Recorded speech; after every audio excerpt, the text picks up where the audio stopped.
Kita ke berita selanjutnya, Tribuners. 85 hari kasus tabrak lari Faris Rumanama tak tuntas, mahasiswa SBT kembali demo di Polda Maluku.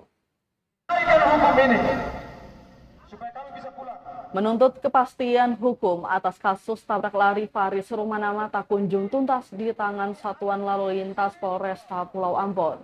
Puluhan mahasiswa yang tergabung dalam Forum Aliansi Mahasiswa Seram Bagian Timur atau SBT berunjuk rasa di Mapolda Maluku, Rabu 30 November 2022. Pantauan tribunambon.com, masa aksi ini tiba di Mapolda Maluku pukul setengah 2 siang.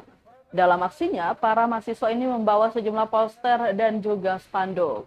Di spanduk, mereka menulis, Kapolda Maluku harus usut tuntas kasus tabrak lari dengan korban Faris Rumanama. Tak hanya itu, Tribuners, tuntutan lain tertulis, hukum bukan mainan karena kasus ini butuh kepastian hukum. Dalam orasinya, masa aksi meneriakan bahwa pihak kepolisian dalam menangani kasus tabrak lari atas